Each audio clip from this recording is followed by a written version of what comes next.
Today, I will introduce you to Gemma.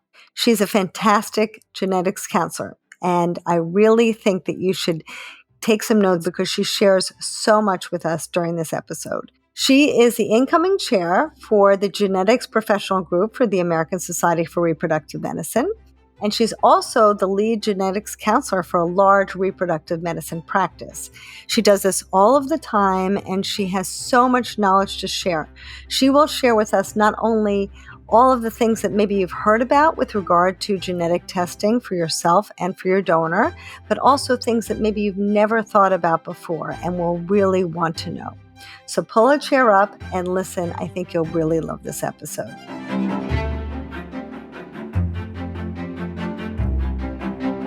Welcome to Donor and Conception Conversations. This is the one podcast created exclusively for people who are planning to use donor conception to build their families, or for people who have already used donor conception to build their families.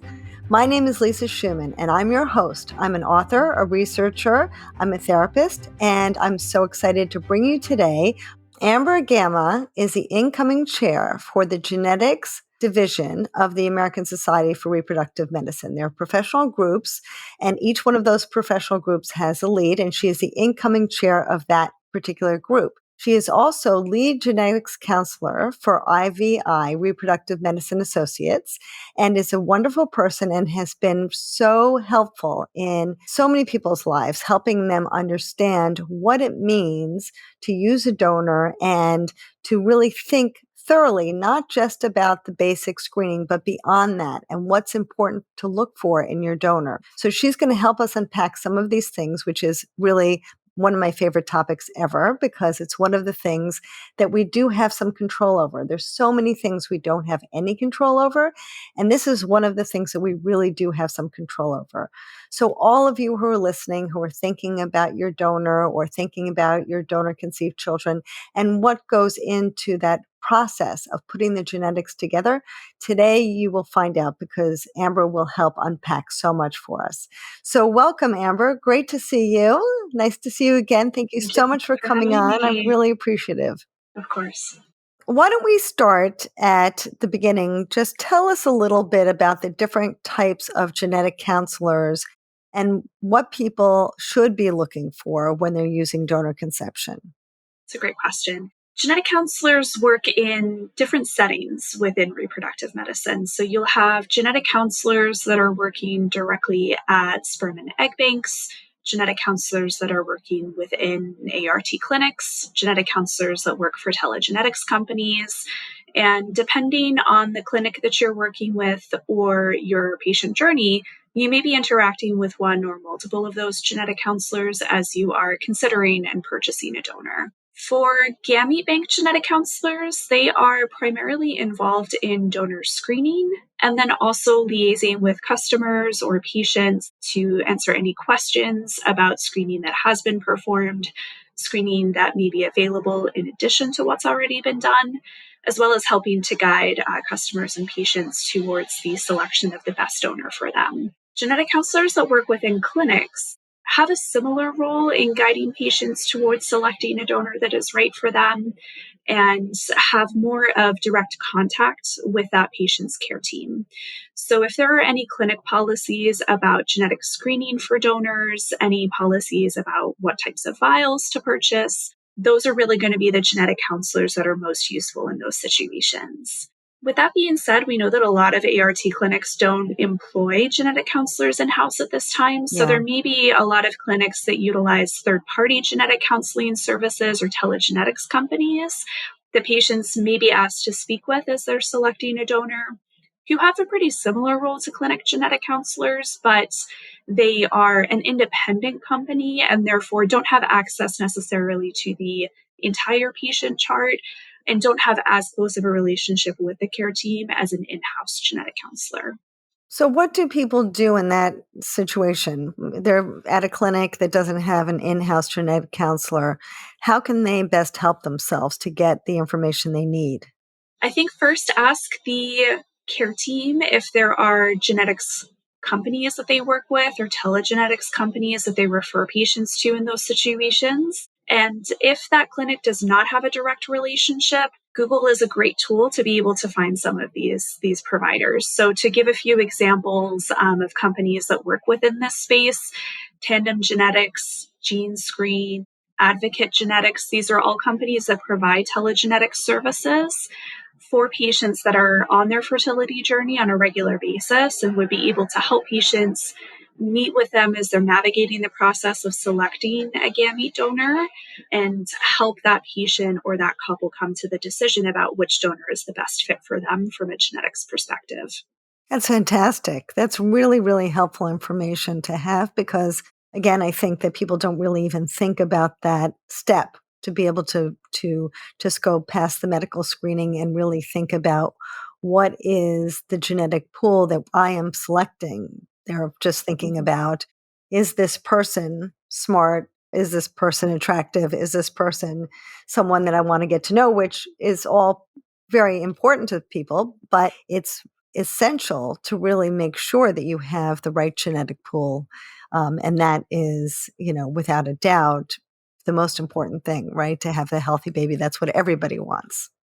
Yeah, I mean, they think that as patients are navigating that decision, right, that wish that you mentioned to have a healthy baby is definitely top of mind for a lot of people. I always say to patients, every family is going to have something, right? So when you're looking at family histories for donors and trying to be able to navigate what is important for you, what are things that you may feel more comfortable with, in terms of a donor's family history, that's going to be an important conversation because it's also going to have to do with your own medical and family history or your partner's medical and family history.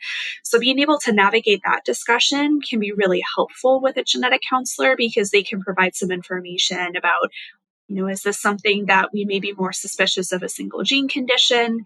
Is this something that we think is more run of the mill things that we see within families and how family histories may combine together in the donor conceived offspring, as well as, being able to answer questions that a patient or couple may have. And this is my favorite topic to talk about, but I'm going to put it on the shelf just for 1 second because I want to first help everyone understand what happens first. So what generally happens first is you kind of look at the recessive carrier screening first, right? Can you explain to people what that means? Yeah. So I think really even the process begins before that Okay. because very often when someone is presenting to be considered as a gamete donor, the first thing they're going to do is answer a lot of questions about their medical history and their family history. And for gamete banks that employ genetic counselors, the first look that a genetic counselor at that bank is going to have is at that information. And then to do a consultation with that prospective gamete donor, flesh out some of that information, go through it in more detail, and really they are assessing that family history for any significant evidence of genetic conditions. So when we think about genetic conditions, there can be different ways that conditions can be passed down through a family. So when we talk about dominant genetic conditions, these are things that people carry and have a 50% chance of passing on to a child. But these are not necessarily things that are actively tested through the gamete donor screening process. So the role of the family history is to be able to try and ascertain what are we seeing within the family history?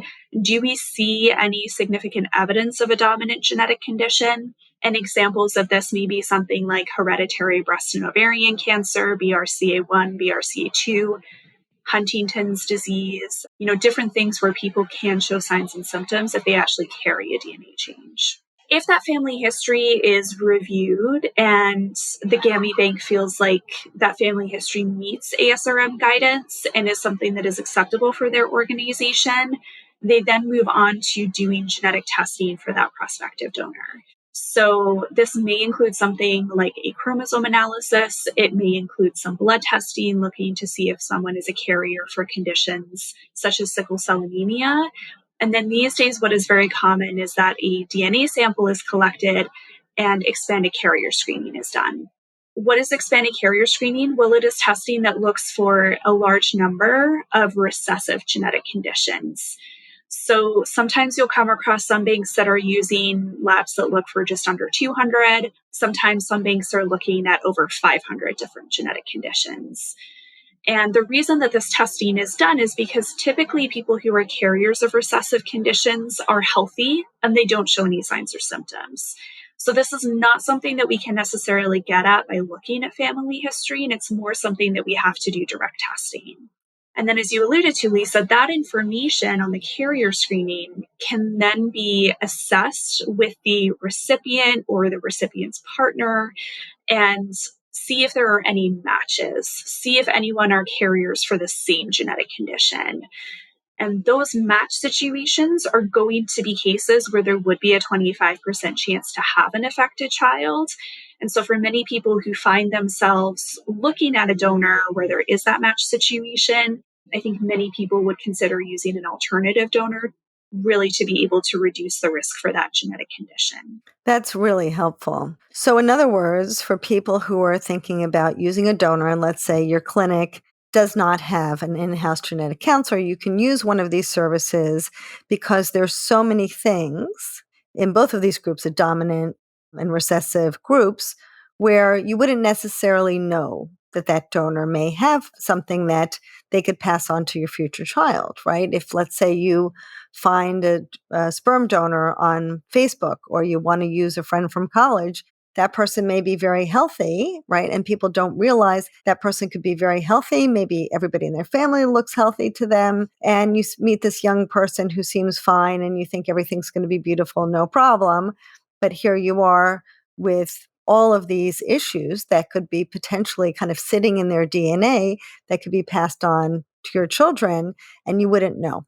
That is where having the level of information that can come from de identified donors and from using a donor through a bank can definitely allow patients and couples to make the most informed decision possible, right? Mm-hmm. I think you bring up a good point that sometimes in these cases where donors are being recruited through Facebook or, through other methods like that, there can be a missing piece in terms of the family history information, the medical history information. There's no way really to be able to make sure that you are being given the most complete picture to be able to make the most informed decision.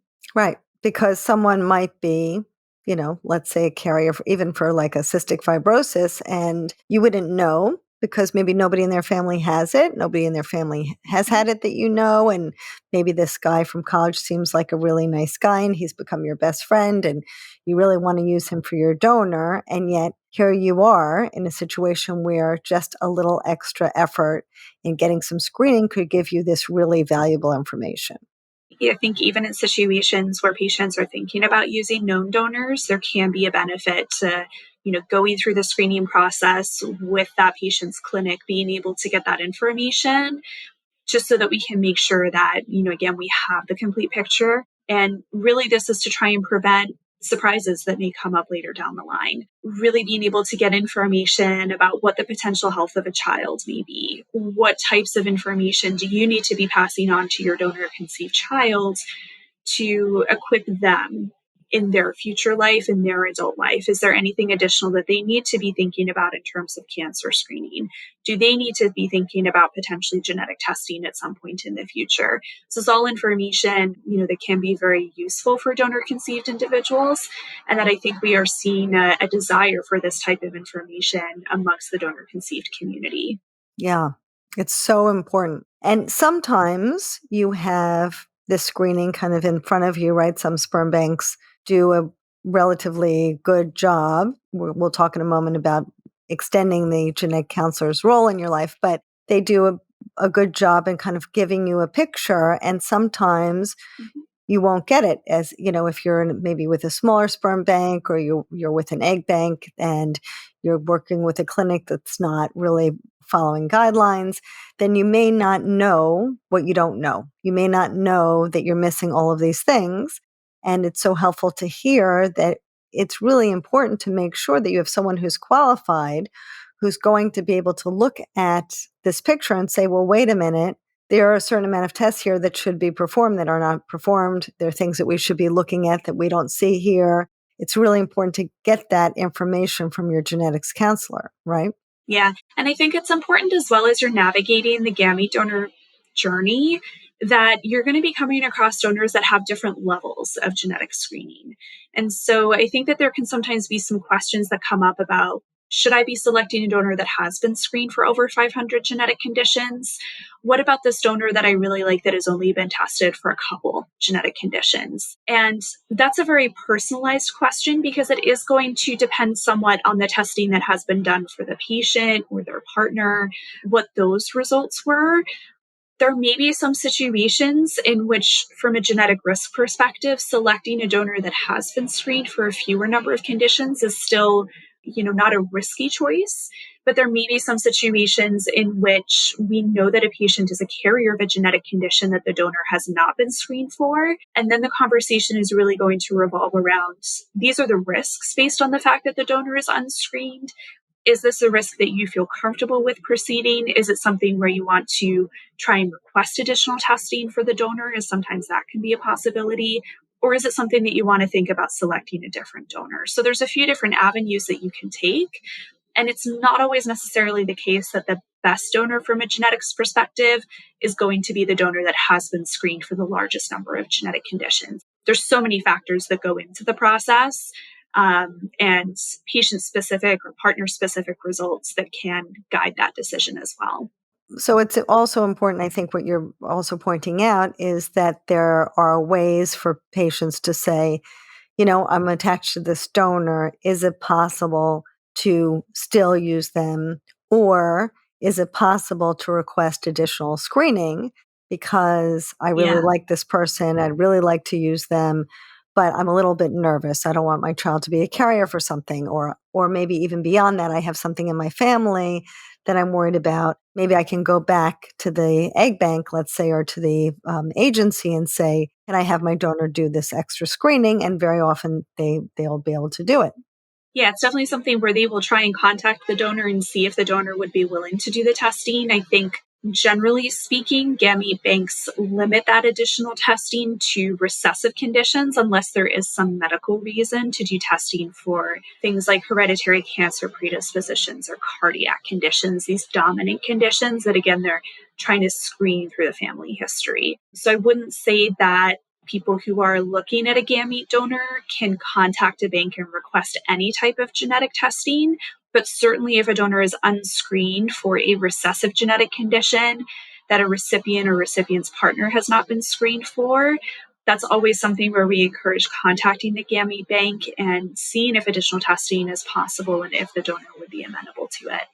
So in those circumstances, because the gametes are frozen already, sometimes it's a little bit more challenging. But certainly, if you know the donor, or if the donor's at an agency where you can talk to the counselor or someone there Yeah. and talk to them about it, you have a greater chance. And people should, I think, feel free to do that. They should try to request that because very often it's even more easy to do if you have somebody who's kind of in the process, hasn't been cycled yet, and they may be available for more screening. So now that we're kind of looking at that first step, you meet with the patient, you go over this screening with them, and very often patients find, I find as well, that there's something that happens in this process where they kind of get attached to this donor. They say, well, I really like this person or that person. How do you, as a genetics counselor, say to them, well, this person might be lovely, but it's not really about her. We were just speaking recently about how it's not the donor's fault if there are issues in his or her family that become Yeah. problematic. You can love this person and think that the world of them. But if there are these issues in their family, it may be unwise to go with that donor. Yeah, and I think that can become a difficult conversation, right? Because like you mentioned, there's many different factors that can go into decisions about gamete donors, and there may be cases in which patients or couples want to use a gamete donor that physically resembles their partner or, has a similar background to their partner. There may be, especially for same-sex couples, there's that loss of being able to conceive at home, right? And the medicalization of the process of having to select a donor, which can almost create what I call this choice paralysis situation where you feel like there's just so much to look at and it's very overwhelming. The way that I always approach it is we have to balance all of these things out, right? So when we think about genetic history and family history, that's going to be a piece of the puzzle that, as you mentioned, we have a little bit more control over. So we have that snapshot of information that can guide us in terms of lowering risk for donor conceived children. We also have all of the other things like appearance, educational background, personality, questions that can come up as well. And so if there is a patient that is really strongly attached to those non-medical characteristics, and the medical characteristics just are saying that there is a very high risk, I think it's really diving deeper into what that means for the patient, right? What are their goals through this process? Are they comfortable with some level of risk? And at what point does that risk become too high for them? If we're looking at a 25% chance to have a child with a lifelong medical condition, what would that look like for the family, right? In terms of emotional burden, stress on the family, cost of treatment. At the end of the day, certain clinics may have policies that a patient has to select a donor that is not a carrier Mm-hmm. for the same conditions as them. And so I think that in the situations where there is an increased 25% chance, there may be roadblocks that are put up through that process and being able to use that donor from those policies. So I usually always have a discussion with patients about that as well, about kind of what our clinic's policies are. When it comes to family history, everything is going to be risk factor based. So having these things within the family history is going to increase the risk. It's not going to guarantee that something would come up in a child. So that discussion is a little bit more in that gray area and being able to figure out what history are you comfortable with? What risk factors are you comfortable with? At what point does it cross the line into something that you are no longer comfortable with? So it can become a pretty complex conversation depending on, the perception of sometimes a patient's own family history, what their experience has been like with their relatives, and being able to navigate their goals as they are selecting a donor and thinking about health of their future child. Okay. So you just said something also that I think is really important. So I just want to stop because there's something I want to talk about beyond this, but I wanted to stop for a second and just discuss something that you said, which is something that I find really confusing, I think, for a lot of people, because people get attached very often to the donor. And that's great because Yeah. you want to like your donor for a number of reasons. And very often, if let's say there's a racial choice, you want to choose somebody of that race if your partner's of a certain race, or if you're interested in a certain culture or religion or whatever. All of those things are things that you can choose.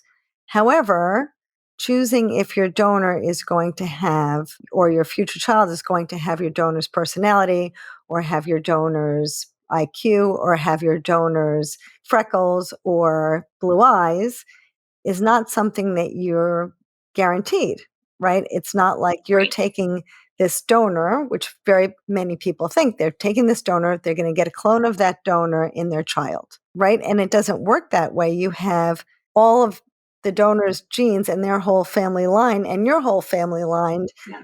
all combined. So we don't know. Yeah. And I think that that's a really difficult concept for patients to absorb. Yeah, and I think it can be challenging as well because most things that you see in family histories are based off of genetic risk factors and environmental contributions, right? So this is where it can get tricky in having those conversations, is because if we have someone in the family that has been diagnosed with lung cancer, but they also had a history of smoking for decades, that is going to be a health history that we are not too concerned Right. about from a genetics perspective, right? But if we have multiple people across multiple generations that have died under the age of 50 from a heart attack, that's indicating that there's some strong genetic risk factors for heart disease within that family, coronary artery disease. So that's more going to be a health history that may stand out in terms of genetic risk factors.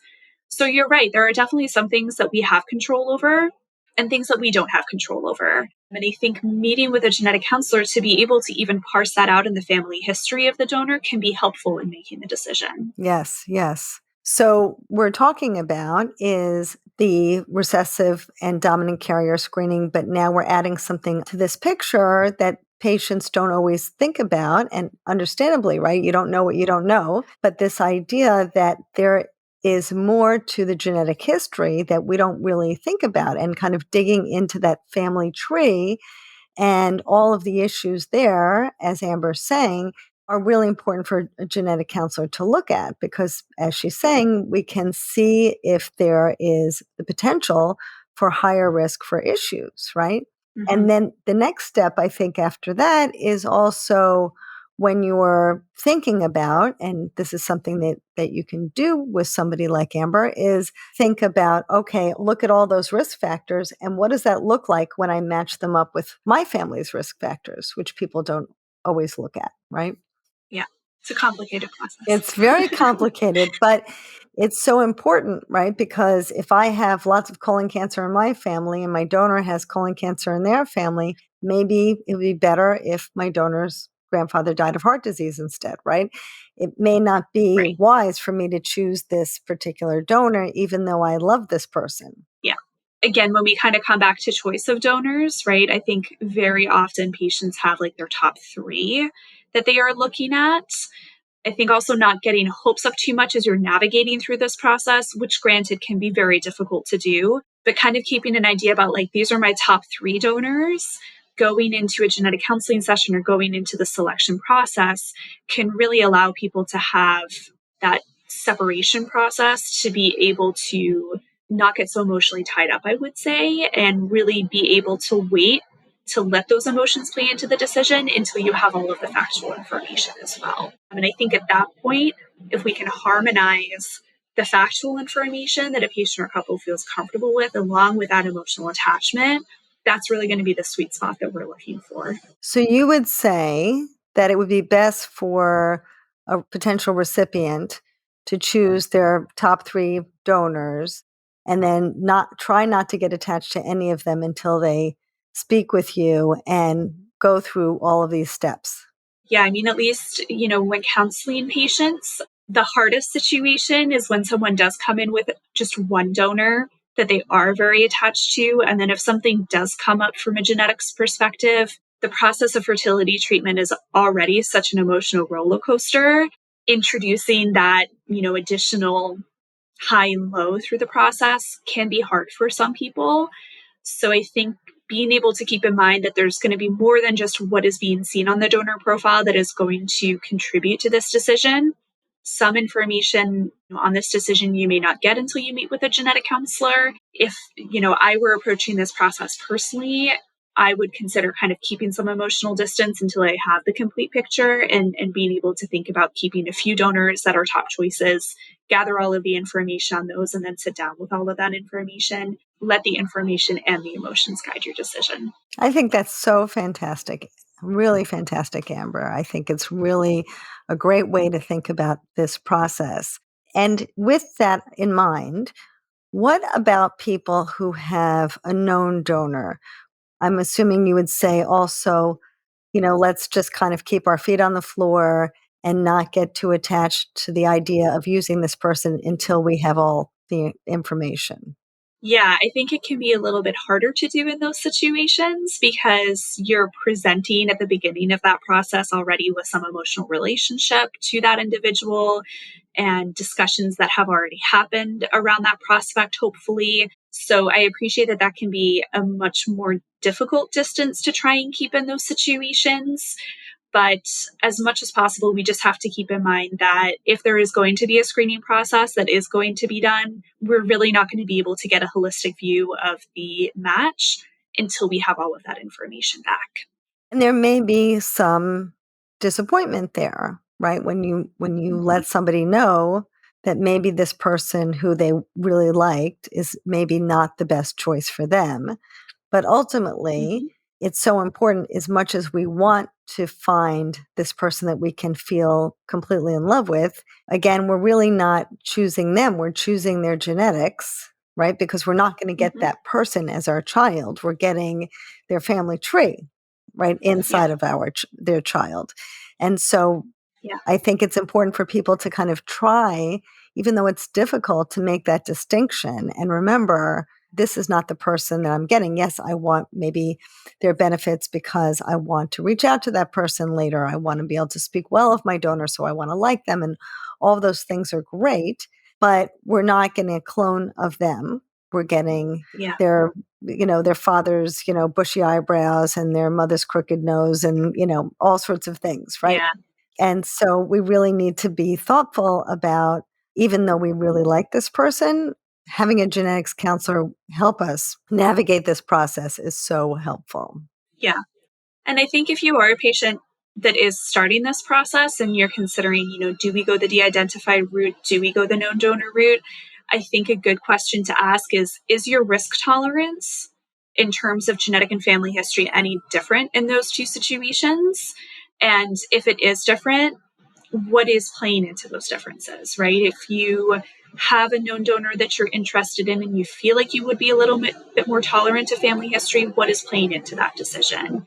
And is that something that you think you would still feel comfortable with 20, 30 years down the line? If something did come up within a child's health history, and that answer is going to look different for every single individual, right? So I think that's also something important to ask as you're starting this journey and considering which route you go down and what the pros and cons may be.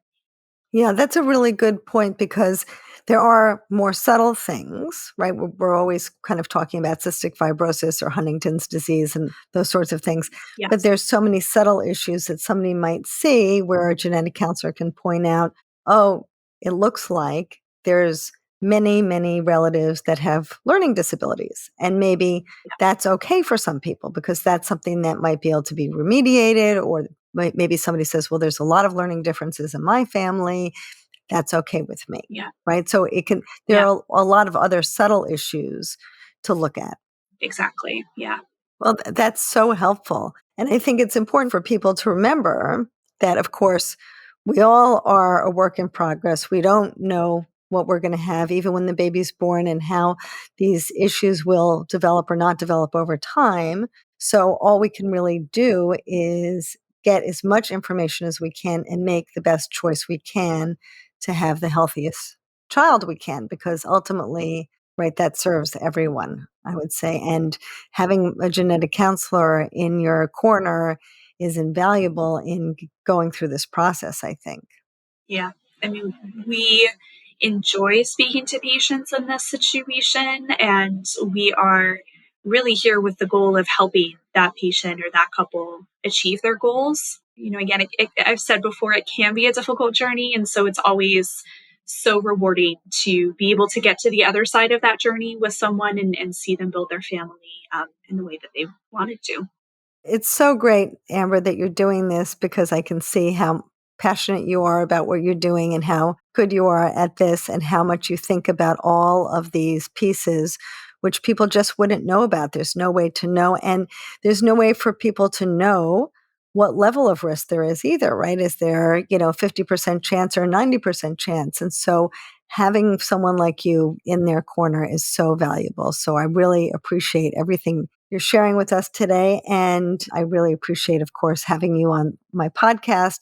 It's great. I think this is really, really important information for everyone. I started this episode out saying this is one of my favorite topics, and it is, of course, because I really feel strongly about trying to assert control where it's possible and put less effort into the things that are not possible to control. So this is one of those things that's, on my top 5 list. So thank you so much for helping educate all of us. And is there anything else that we've missed or that you'd like people to know?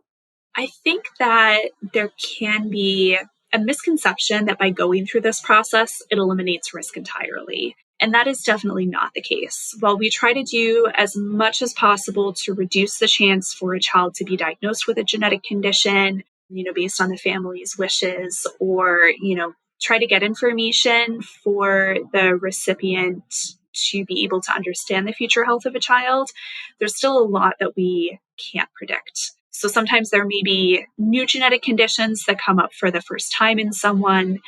Sometimes there are recessive conditions that are not being tested for through the screening process because they are very, very rare.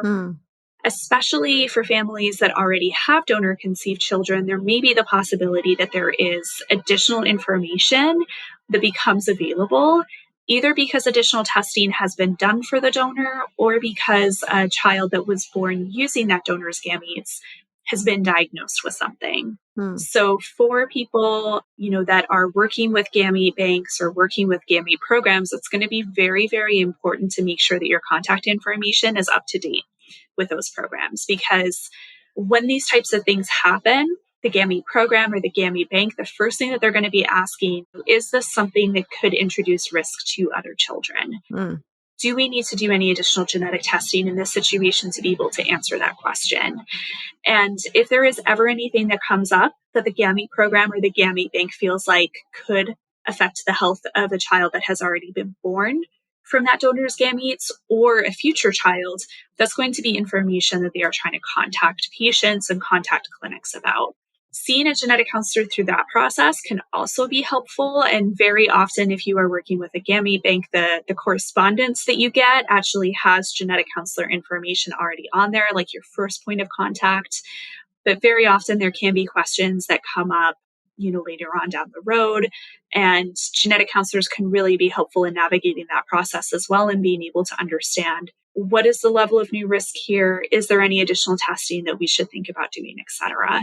So it's important to keep in mind that this genetic risk assessment is something that is definitely done before the purchase of gamete donors or working with a gamete donor. But because time goes on, there can be new information that comes up as well. So just important to keep in mind that you may be hearing more in the future, and that there are going to be people around to help you navigate that process and that information as well.